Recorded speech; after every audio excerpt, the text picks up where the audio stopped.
Hey guys, and welcome to the Daniel and Mark show. I'm here joined with Daniel. We're going to mix things up a little bit and make a video about 4 tips for getting into investing as a beginner. So, with that said, how you doing, Daniel? Good, mate. How are you? Good, Doing very mate. well, very well. Well, I mean, surprisingly, you're doing very well because Mr. Market over here has bloody COVID. I don't have COVID. There was a positive case in the office, and with that, comes a few sort of nervous Nellies. But it's pretty much just a standard procedure: get a test, wait a week, do another test, and hope most people, the rest of the guys, test negative too. But double vax, young and healthy, we're sweet, mate. We're sweet. Like I said, you got COVID, son. But yes, I love the topic today. We're talking about kind of what the basics of investing and four Yeah. tips that can help you get started, right? Yeah, exactly. Exactly. Really excited about this one because I think it's relevant to whether you're right at the start of the journey of investing or just a reminder for people who are, already invested in terms of like, what the framework should be. So, Mm, uh, let's get into the first one, I reckon. yeah, beautiful. So I think to preface as well, um, a lot of our stuff is going to be better for the new investor, I would say, person who's first getting into it, especially my two. And what the first one I'm kind of going to talk about is like character development. Yeah. And it's funny when you start dealing with money or investing in general, you have to become a type of person who can manage money or who can actually process investing information, can think about the markets in a certain way, has a certain outlook on how the world works, whatever that may be, but you have to have some certain outlook. So, for example, one of our outlooks at hardcore through our investing thing is that we're very bullish on tech, and Yeah. that's very specific.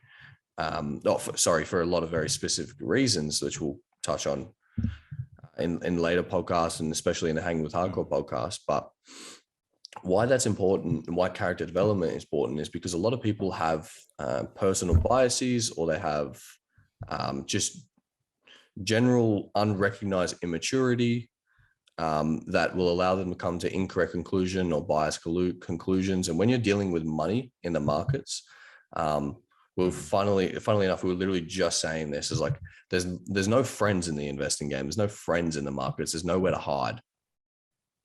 So if you're going in it with like that kid mentality and just not taking it seriously with like a immaturity and lack of knowledge and not becoming like a responsible adult and a very high thinking individual, it's going to be very difficult for you to succeed, and depending on your strategy as well. So Mm. the first thing I always tell people to do is attempt to really get rid of as much of their ego as possible, understand how they think about the world now, and then begin the journey of reading as many books as possible.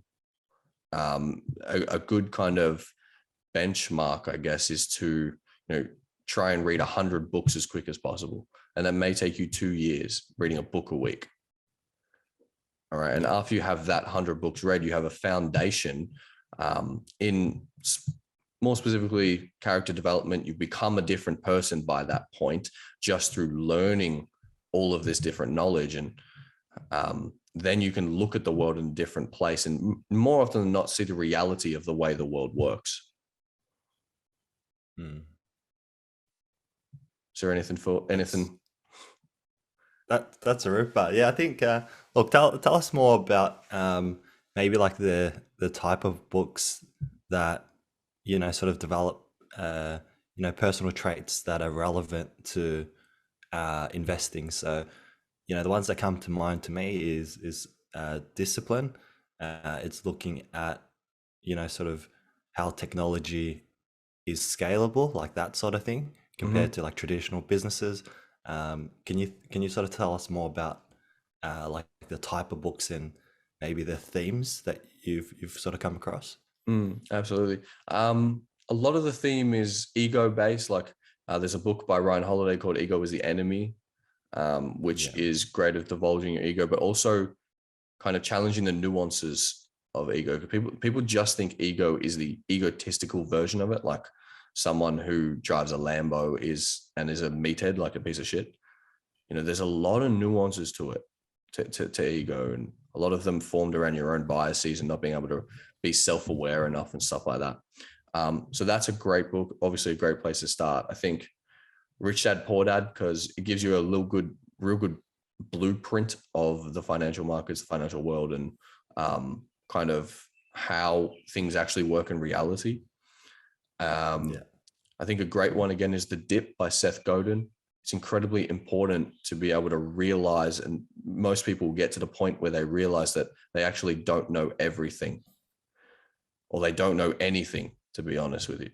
And then some books around responsibility, things like extreme ownership, taking responsibility for your actions, really, making sure that you're kind of becoming the best version of yourself as well. And I think taking responsibility, and like I was saying previous, becoming that responsible adult is kind of what it is, like kind of the first task in character development.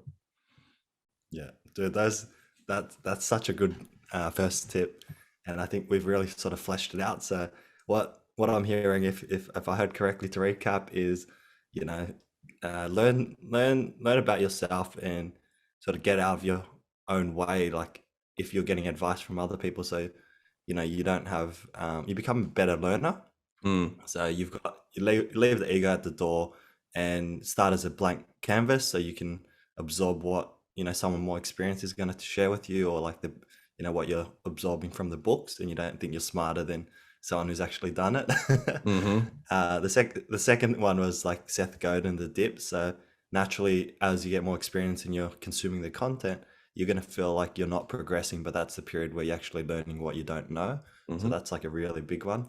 And just in general, like character development is having the right mindset, right psychology going into investing. So I think that's you've hit it on the nail. Beautiful.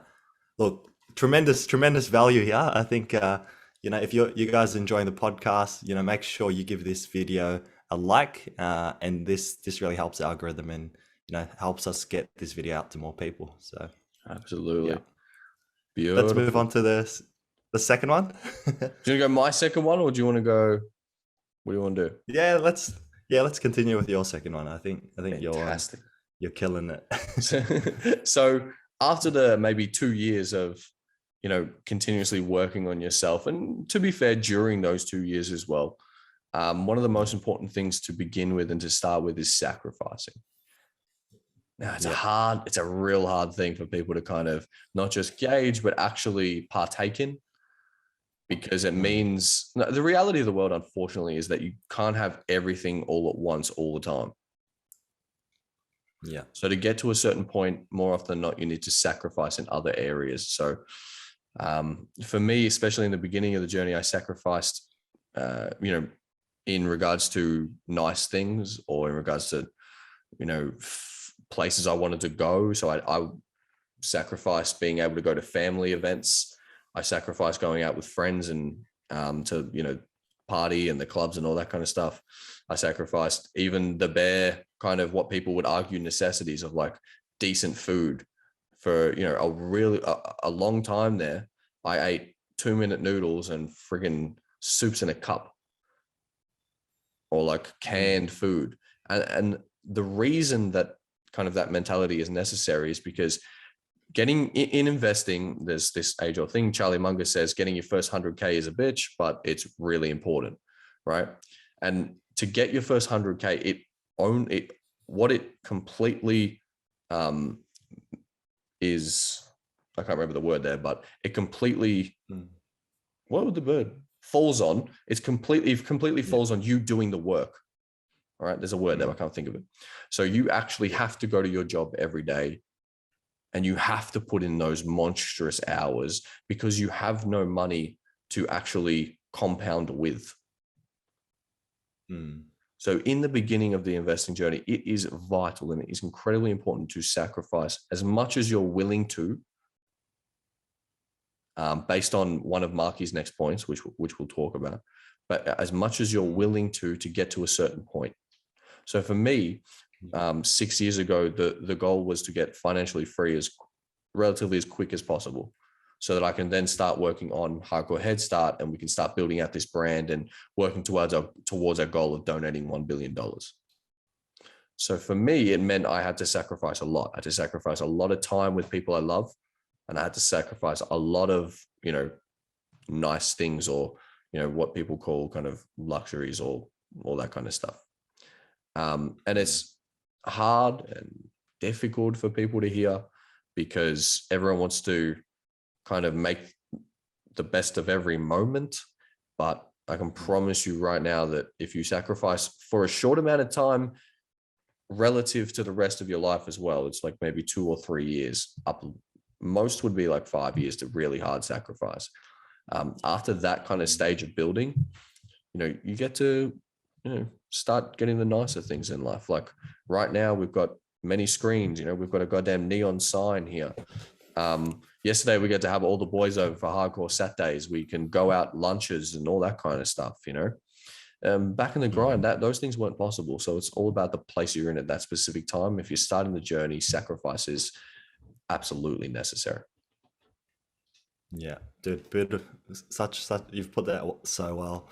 I think there's not much I can really add to that, but I think whenever I'm chatting to people who are getting into investing, I share the same message, and I think about what you've put aside and what you've had to sacrifice in the early years to get to where you're at, and you have that conversation around like, you should get into investing. What are you willing to put aside? And most people kind of start with like 5% of what they make. They're like, maybe like $50 a week, and you're like, mate, you spend you have Uber Eats every single day or every other day. Yeah. You buy more clothes than you know what to do with. Yeah. and you're thinking about like buying a car that you can't afford, and like all these material things. And it's just like it's comes back to that character development of discipline, planning for your future, and really really just being self-aware to know that you could probably sacrifice more, especially when you're already sacrificing now on clothing, on material things. So absolutely. yeah, really good point. I think so I think those two were really good points. Now it's not like the advice that you'd expect to hear from like get into investing, but we do need to start at the foundations, and I think that's why we've covered those two as the first points. Absolutely. And I think it's important to reiterate as well, like as we say every week, this podcast is brought to you by Hardcore Headstart, and we have 2 podcasts. We have this one where Marky and I explore any ideas we want to and provide as much advice as possible. We also have the Hang with Hardcore podcast, which is essentially an ABC structured course starting with the character development on how to become financially free or live your dreams. That's what we do. Yeah. And that's what that specific podcast is for. And we're just like today, we're just exploring ideas that kind of been on our mind and something that's interesting to us. And I'm interested to hear your 2 next points, Marky. What are we going with? All right, let's do it. So this is tricky because there's a lot of tips that I thought of, but I'm gonna go with a cliche one, or one that's gonna very much become a cliche, which is do your research, do your own research. Yep. So being a student in life, right? Never take what anyone says to you as gospel, no matter how smart you think they are, no matter how experienced or how long they've been around. Do your own research. So, seek out the people that are smartest, listen to what they have to say, and then verify the facts of what they're saying. So do your own research, guys. And what I mean by this is that, there's going to be, start with what is widely accepted. So invest in invest in a portfolio from someone uh, that you know has a track record. So Dylan from our group in Hardcore Headstart has been trading for the better half of 8 or 9 years, and he's been around investments for probably a decade or so, right?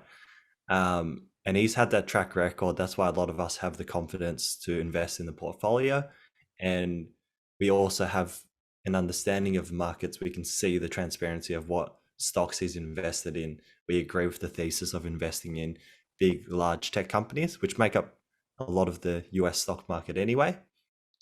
And then, there's a bit of cryptocurrency, which a lot of people in our age group believe in technology wise. The only thing holding us back in investing large amounts is the speculation and what comes with that, where you've got big boom and bust cycles. So you don't want too much volatility. So number one, do your own research. And if that's even too much risk for you, there's ETFs out there that just mimic the entire S&P 500. So that's going to include obviously like a lot of smaller stocks and give you less volatility, but at the same time probably give you less returns. So I would say for anyone starting out, invest in one of those two options. So copy trading the eToro portfolio, or just buying an index fund, which is basically like a basket of the 500 biggest stocks. Put money into that every paycheck or every second paycheck, and literally do nothing else for the next 2 years except learn about the stock market, everything you can find. And then from there, you can start considering investing in individual stocks and trying to beat the market, but knowing that 90% of people actually don't outperform the market. So you have to be that humble student that's learning until you start making your own moves. Yeah, What do absolutely. you think? Yeah, absolutely. I think the kind of one of the most important things you said was like be a student, and kind of not only in the beginning of your journey, because it is vitally important, but for your life. Like what we call ourselves students, both of us, right? It's like we are students for life. We're always learning consistently, and that's what we do. So I think the Old Testament quote, the old quote, I should say, is knowledge is power. And I mean, the more knowledge you have, the better decisions you're going to make. Yeah, I agree with you, man. Do your research. 100%, 100%. And then I guess I'll move on to my second point, which Let's go. Let's is go. which kind of builds on the do your own research, which is evaluate your financial goals. So figure out, someone who's 20 versus someone who's 30 versus someone who's 40, 50, and so on. You're going to have different financial goals, right? It's often mentioned and widely accepted that when you're younger, you can take slightly more risk, and you also your goal is accumulating wealth versus like as you get older, you're kind of preserving wealth. So there's that kind of idea, right?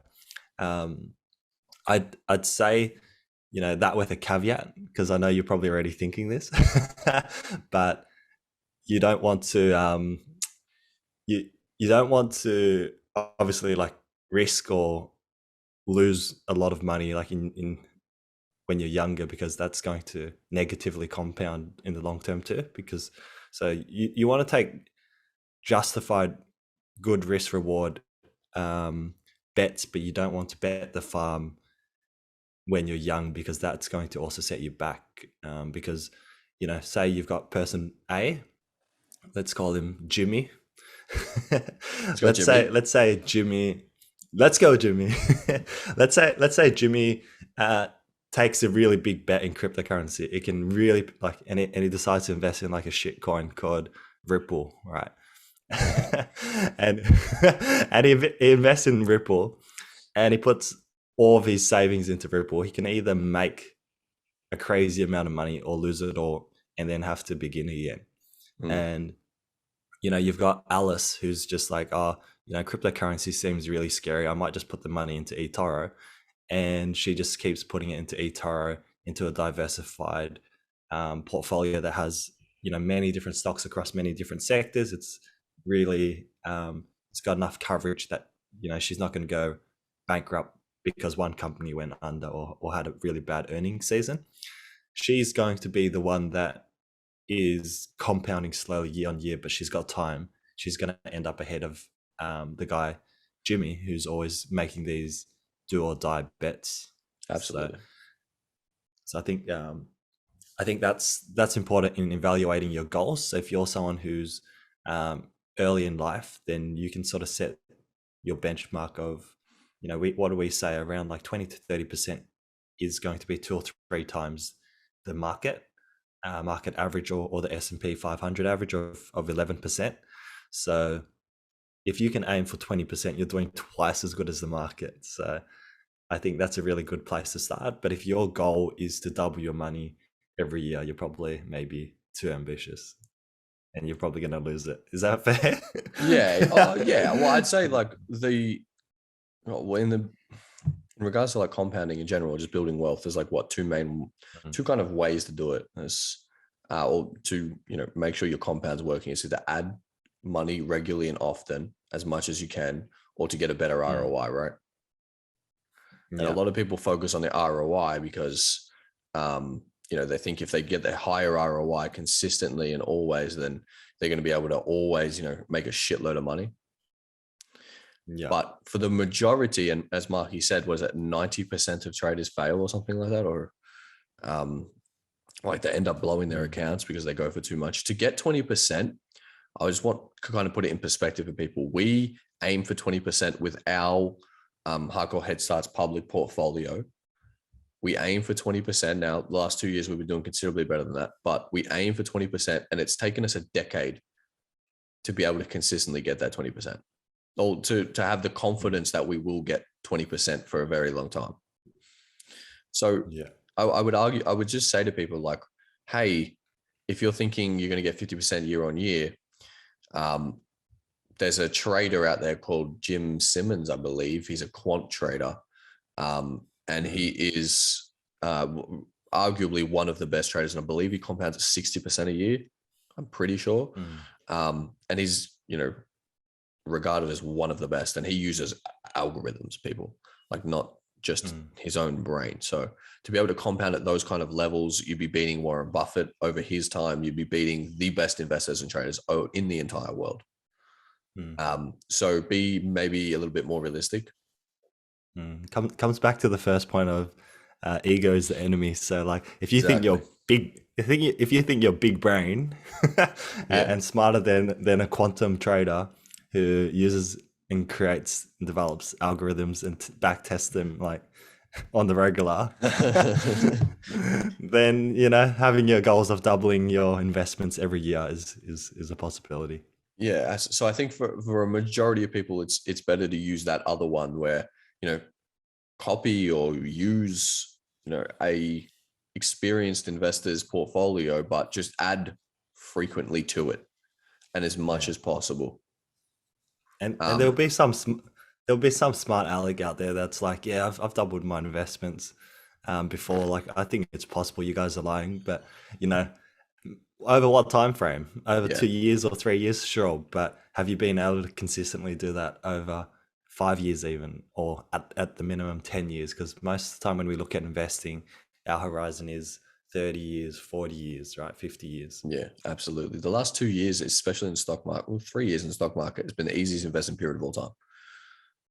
100%. With the Fed printing money, it's been a piece of piss.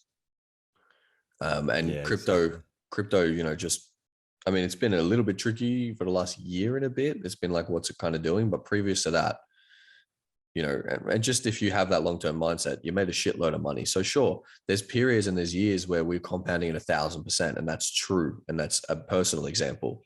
But am I going to compound it at 1,000% for 50 years? Well, no. Yeah. Obviously. Right. So now I'm trained and quite educated. So there's a certain amount of percent that I believe I can get. But my largest holding is our public portfolio in the eToro, which gets 20% a year. That is my largest holding. And people still think I don't know, they go crazy with it. I think building on that point, right? So even when you've even when you've been in the markets or you've been studying the markets for some time and you consider yourself somewhere, as like an intermediate or like someone who knows a little bit more than the average person, uh, the investing strategy is still 80% in what's tried and true, and then maybe like a satellite. So you've got these like investments that surround your core position that are taking those more speculative, more risky bets that is trying to outperform your safe bet. But it's almost like saying, hey, I got enough humility to know that over the long term I probably won't outperform my core investment, but this like kind of lets me take those gambles. So when this individual bets pay off, it's going to help me build that core position.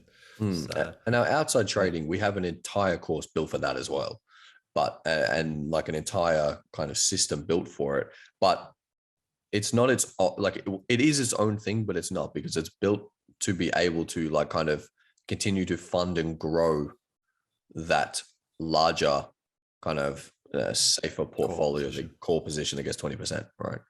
And Yeah.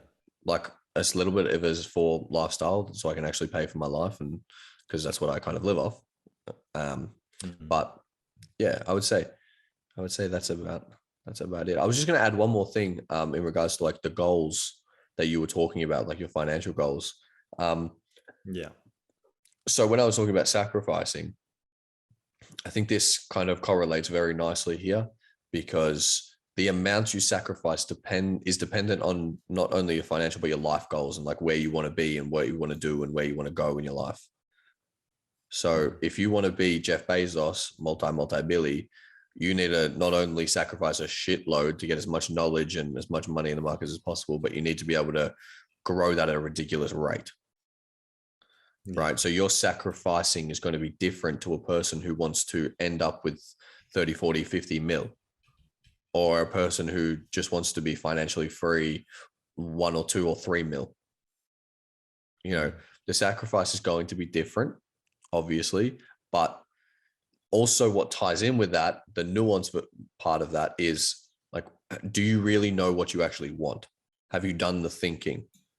Because I can tell people right now, I've done a better part of 4 or 5 years of thinking, and I have a really main large plan, and there's some things that are open to interpretation still. Yeah. There's still flexibility in everything. So, and I've done a shitload of thinking on this. So it's like, yeah, I think people really need to probably do the thinking of what it is that they kind of want in life, so that they can then use that to drive the amount they want to sacrifice in the beginning. Yeah.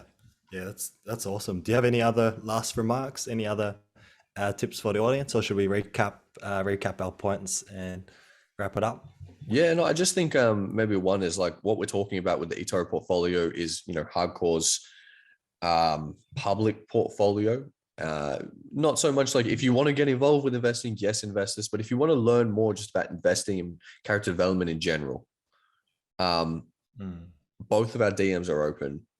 All the boys at Hardcore, their DMs are open. So if you want to shoot them a message, book in a free consultation.